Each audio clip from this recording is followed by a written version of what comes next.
Soal pertama, nasabah BPR Syariah Barokah berjumlah 14.000 orang pada bulan Maret 2020. Diperkirakan jumlah nasabah akan meningkat sebanyak 50 orang setiap bulan.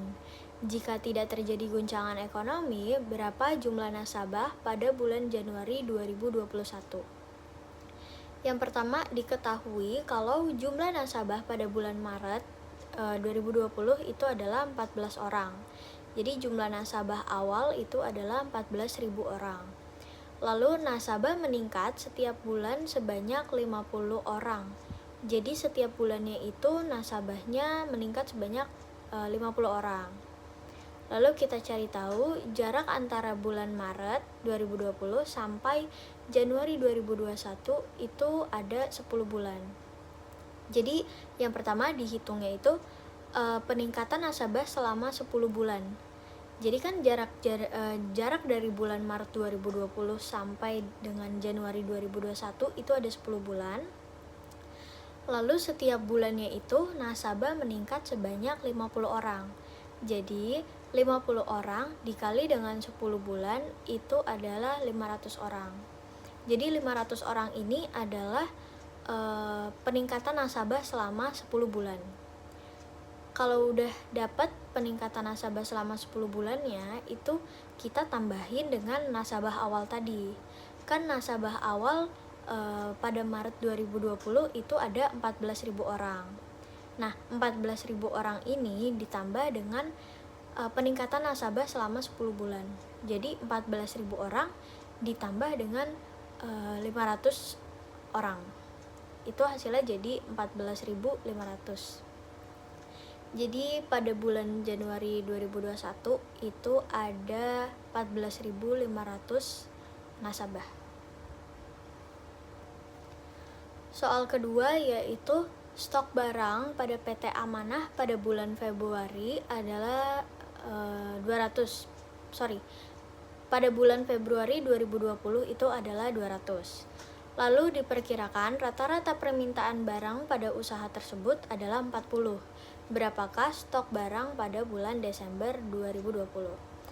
Jadi yang pertama diketahui bahwa jumlah bulan dari Februari sampai Desember itu ada 11 bulan. Jadi jarak antara Februari 2020 sampai dengan Desember 2020 itu ada 11 bulan. Lalu yang kedua diketahui bahwa permintaan rata-rata barang setiap bulannya itu 40, meningkat 40 gitu. Jadi bisa kita hitung kalau permintaan selama 11 bulan, permintaan barang selama 11 bulan itu 11 bulan dikali dengan permintaan rata-rata barang setiap bulannya. Jadi 11 bulan ini kan tadi jarak antara Februari sampai Desember. Nah, dikali dengan 40 barang ini adalah permintaan rata-rata setiap bulannya. Jadi 11 bulan dikali dengan 40 barang. Itu adalah 440 barang. Nah, 440 barang ini adalah permintaan selama 11 bulan. Lalu kalau udah ketemu permintaan selama 11 bulannya, kita hitung stok barang pada bulan Desember. Karena tadi pertanyaannya berapa stok barang pada bulan Desember 2020 kan. Jadi stok barang pada bulan Desember ini dihitung stok bulan Februari 2020 atau stok awalnya. Stok barang awalnya itu kan 200 barang tadi diketahui di soal. Dikurang dengan 440. 440 ini dari permintaan selama 11 bulan. Jadi 200 barang dikurang dengan 440 barang itu hasilnya minus 240. Jadi bisa disimpulin kalau stok barang pada Desember 2020 itu udah habis atau bahkan defisit sebanyak minus 240 gitu. Selanjutnya soal ke-6. Gambarlah grafik fungsi kuadrat Y sama dengan 10x kuadrat dikurang 1 dengan menemukan titik potong dengan sumbu Y, titik potong dengan sumbu X, dan titik puncak. Jadi ada 3 soal. Yang pertama dikerjain aku itu ada titik potong sumbu X. Titik potong sumbu sumbu X ini memakai metode diskriminan atau rumus ABC. Rumusnya itu X 1 dan 2 sama dengan minus B plus minus akar B kuadrat dikurang 4 dikali A dikali C per atau dibagi 2 dikali A. Jadi kan soalnya tadi ada fungsi Y sama dengan 10x kuadrat dikurang 1. Nah, kita cari tahu dulu nih, A-nya itu yang mana, B-nya itu yang mana, dan C-nya itu yang mana. Jadi A-nya itu ada di 10x kuadrat. Maka dari itu A-nya adalah 10. Lalu B-nya itu 0. Kenapa B-nya 0? Karena nggak ada di soal, nggak ada di fungsi yang awal. Dan C-nya itu minus 1. Jadi langsung aja kita masukin ke dalam rumus. X1 dan 2 sama dengan minus B plus minus akar B kuadrat dikurang 4AC per 2A. Itu kan rumusnya tadi. Kalau dimasukin dengan yang kita ketahui tadi, A, B, C-nya, itu X1 dan 2 sama dengan minus 0 karena minus B. Minus B itu makanya B-nya yang dimasukin jadi 0. Karena B-nya tadi 0, jadi dimasukin menjadi minus 0. Terus plus minus akar B kuadrat. B kuadrat itu tadi B-nya 0, makanya jadi 0 kuadrat. Terus minus 4, itu udah dari rumus minus 4-nya. Minus 4 dikali A dikali C. A-nya tadi 10, C-nya itu minus 1. Jadi minus 4 dikali 10 dikali minus 1 per 2A. 2 dikali A-nya tadi itu 10, jadi 2 dikali 10. Langsung aja dihitung, minus 0 plus minus akar 0 kuadrat dikurang minus 40. Minus 40 ini didapat dari 4 dikali 10 dikali minus 1, jadi minus 40 per 20. Nah, 20-nya ini didapat dari 2 dikali 10 tadi. Terus langsung aja disimpulin kalau minus 0 plus minus akar 40 per 20. Kenapa tiba-tiba jadi akar 40 per 20 doang? Karena tadi kan ada 0 kuadrat ya. 0 kuadrat itu hasilnya 0, makanya nggak usah ditulis. Terus tadi ketemu minus 40, minus ketemu minus hasilnya jadi plus. Jadi disimpulin bahwa minus 0 plus minus akar 40 per 20. Langsung aja dihitung, akar 40 itu kan sama aja 6,32 ya. Akar 40 sama dengan 6,32. Jadi 6,32 ini dibagi 20. Itu hasilnya 0,31. Jangan lupa tadi kan ada plus dan minusnya. Jadi plusnya itu untuk X1, minusnya itu untuk X2. Jadi X1-nya itu nilainya plus 0,31, X2 itu nilainya minus 0,31. Terus nyari titik potong sumbu Y. Karena tadi udah titik potong sumbu X, terus kita cari titik potong sumbu Y-nya juga. Kalau nyari titik potong sumbu Y, X-nya itu 0. Kalau nyari titik potong sumbu X, maka Y-nya itu 0. Ini kita nyari titik potong sumbu Y, maka dari itu X-nya 0. Jadi langsung aja kita masukin ke persamaan ke fungsi yang tadi.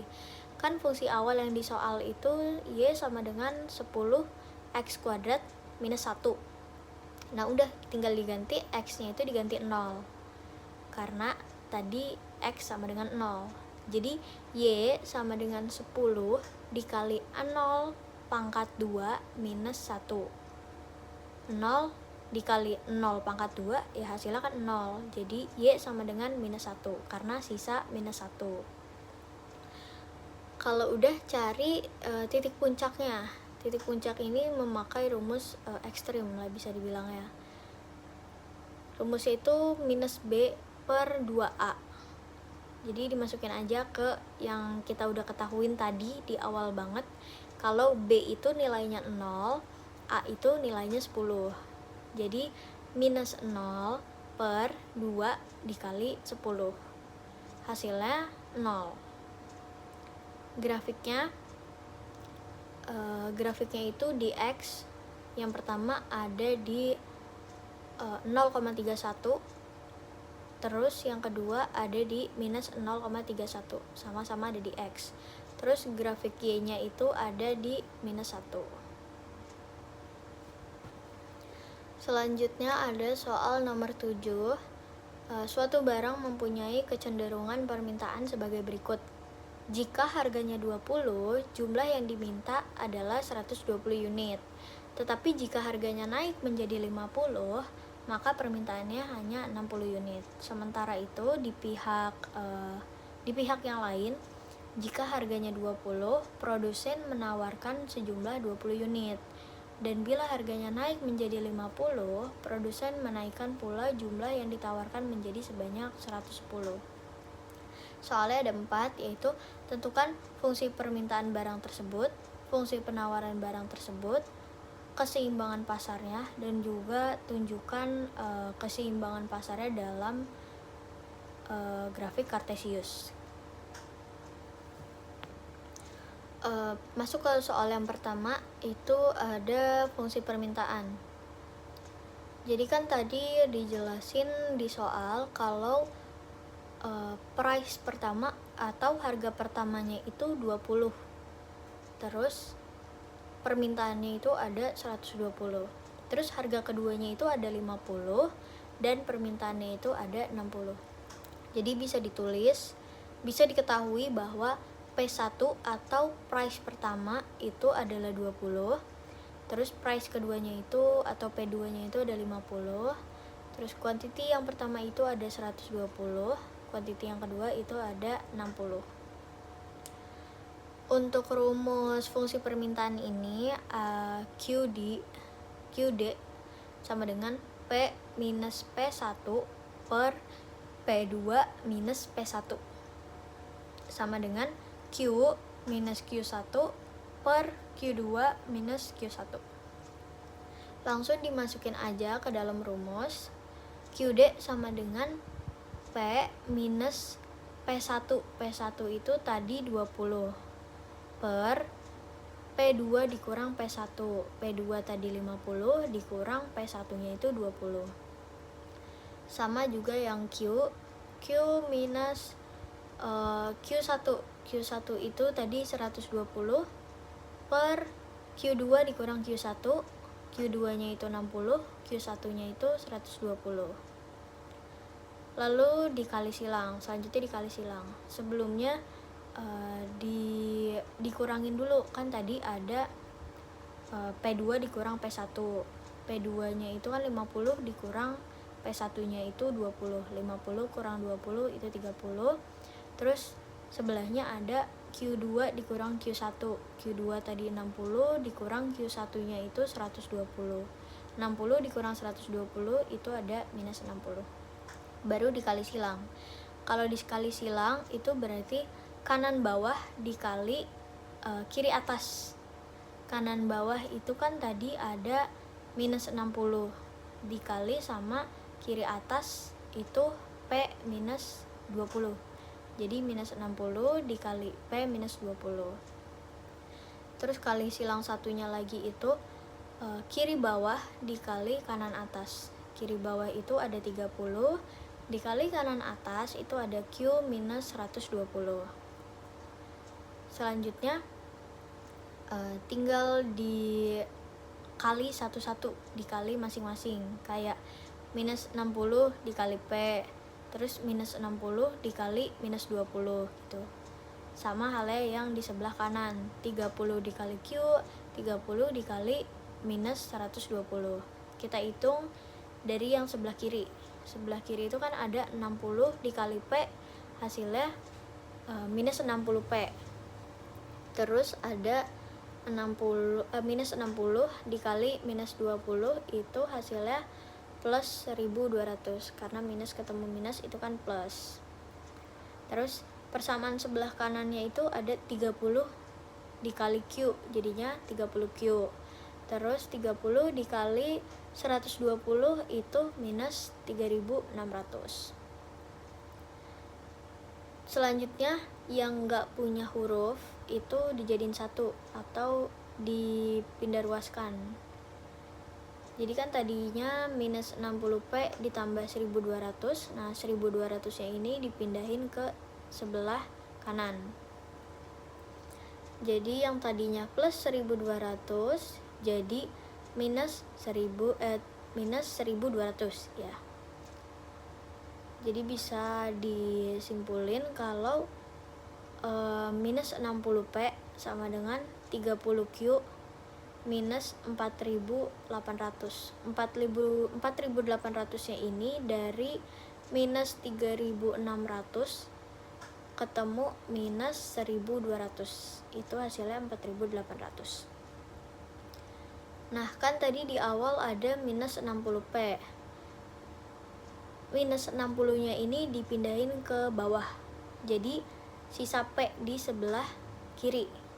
P sama dengan 30Q minus 4.800 per minus 60.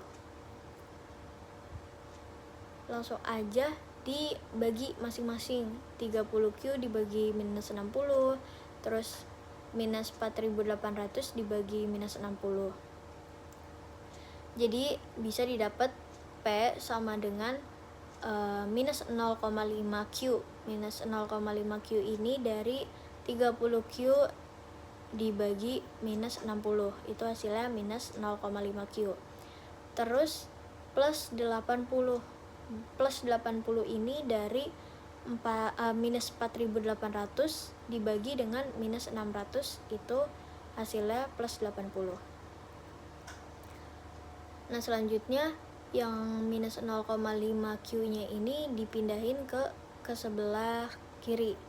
Jadi 0,5Q sama dengan minus P, yang tadinya P nya itu nggak ada minus, karena dipindahkan ke sebelah kanan itu jadinya ada minus.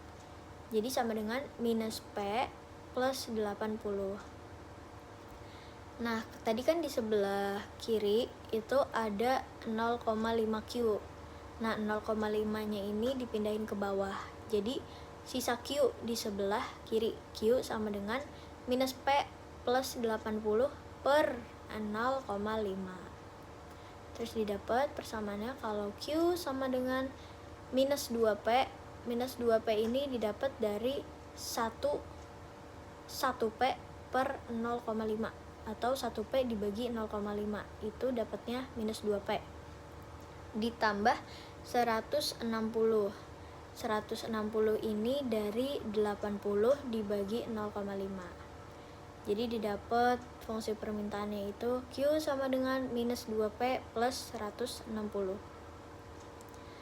Langsung dicari masing-masing fungsinya, P-nya berapa dan Q-nya itu berapa. Dimulai dari P-nya dulu. Kalau nyari P itu berarti Q-nya sama dengan 0. Q sama dengan 0, maka tadi kan didapat fungsinya itu Q sama dengan minus 2P plus 160. Kalau Q-nya 0, maka 0 sama dengan minus 2P plus 160. 2P-nya itu yang tadinya di tengah dipindahin ke sebelah kiri. Yang tadinya ada minus berarti minusnya jadi hilang. Jadi 2P sama dengan 160. Lalu 2-nya ini dipindahin ke bawah, jadi P sama dengan 160 dibagi 2. 160 dibagi 2 itu dapat 80. Jadi untuk P itu nilainya 80. Nah, untuk Q-nya ini, kalau mencari Q berarti P-nya itu 0. Karena tadi sebelumnya, kalau nyari P itu Q-nya 0, kalau nyari Q, P-nya itu 0. Jadi ada dua fungsi lah kalau nyari Q. Kalau nyari Q, P-nya itu harus 0. Kalau nyari P, Q-nya itu harus 0. Kan tadi udah didapat kalau P-nya itu 80. Sekarang nyari Q-nya. Kalau nyari Q berarti P-nya itu harus 0.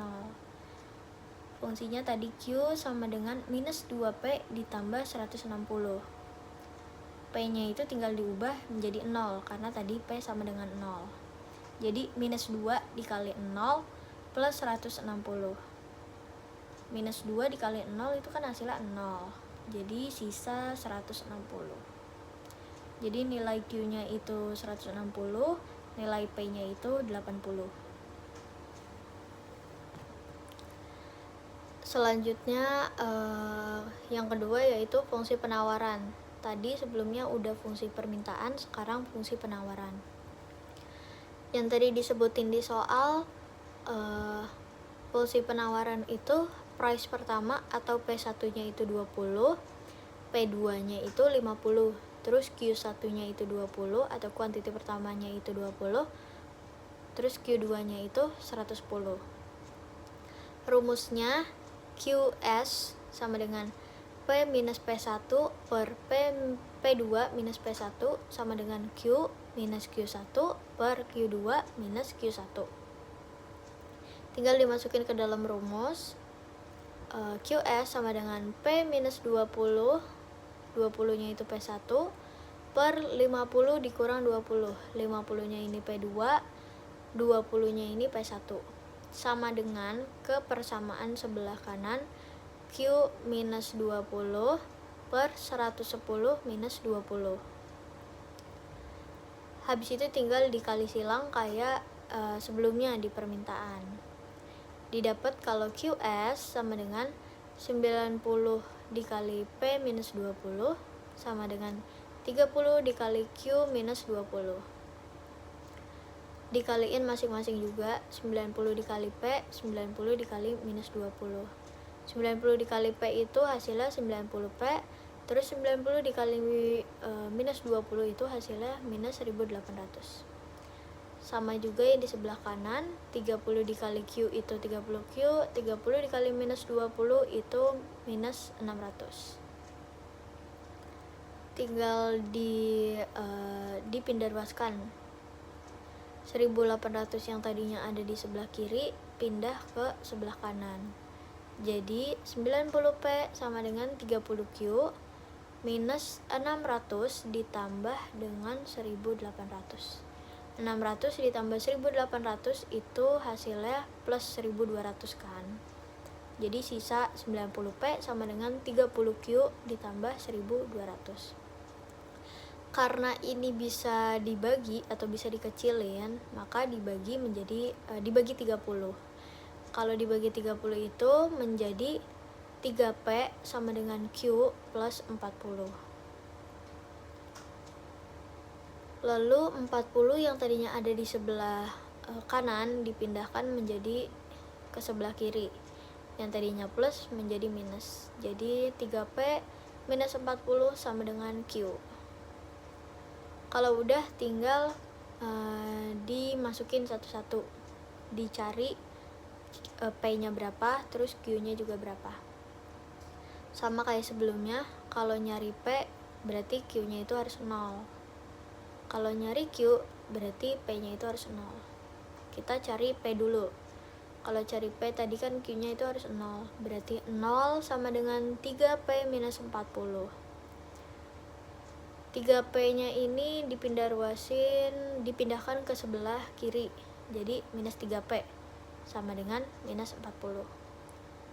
Nah, minus 3-nya ini ditaruh di bawah.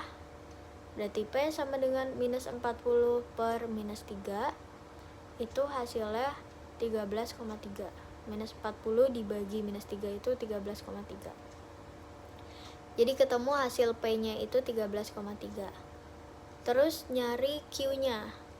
Tadi kan udah ketemu P-nya, sekarang nyari Q-nya. Kalau nyari Q berarti P-nya itu harus 0. Maka dari itu Q sama dengan 3P minus 40. Nah, P-nya ini diganti ke 0 aja, karena P sama dengan 0 tadi. Jadi, Q sama dengan 3 dikali 0 minus 40. 3 kali 0 itu kan hasilnya 0. Berarti sisa minus 40. Jadi, Q-nya itu minus 40. P-nya itu 13,3, Q-nya itu minus 40. Selanjutnya yang ketiga itu nyari keseimbangan pasar. Rumus dari keseimbangan pasar ini adalah QD sama dengan QS. Jadi persamaan QD tadi sama dengan persamaan QS tadi. QD itu kan tadi didapat minus 2P plus 160. Nah, kalau QS-nya itu tadi 3P minus 40. Jadi permintaan sama dengan penawaran. Permintaannya tadi minus P plus 160, penawarannya itu 3P minus 40. Tinggal disejajarin kayak yang di foto. Minus 2P plus 160 sama dengan 3P minus 40. Yang ada hurufnya itu disatuin. Minus 2P ketemu sama 3P itu kan hasilnya 5P. Terus 160 ketemu minus 40 itu hasilnya minus 200. Jadi 5P minus 200. Terus 5 yang ada di sebelah kiri dipindahin ke bawah. Jadi P sama dengan 200 dibagi 5, hasilnya itu 40. Itu untuk P-nya. Selanjutnya nyari Q-nya. Cara nyari Q-nya ini, P-nya itu tinggal diganti aja ke yang tadi udah didapat. Kan tadi kita dapat kalau P-nya itu 40. Nah, masukin ke salah satu persamaannya. Kita di sini ngambil dari penawaran. Penawaran itu kan 3P minus 40. Jadi P-nya itu tinggal diganti ke nilai yang tadi kita udah dapat. 3P minus 40. 3 dikali P-nya itu 40 kan tadi. Maka dari itu 3 dikali 40 minus 40. 3 dikali 40 itu kan 120 dikurang 40. 120 dikurang 40 itu 80. Jadi tadi kita dapat kalau P-nya itu 40, kalau Q-nya itu 80. Selanjutnya yang keempat itu diagram Cartesius. Bisa dilihat kalau permintaan itu X-nya ada di 160, terus Y-nya ada di 80. Untuk penawaran, X-nya itu ada di minus 40, Y-nya itu ada di 13,3. Nah, titik keseimbangannya ini ada di 80 dan 40. 80 itu di X dan 40 itu di Y.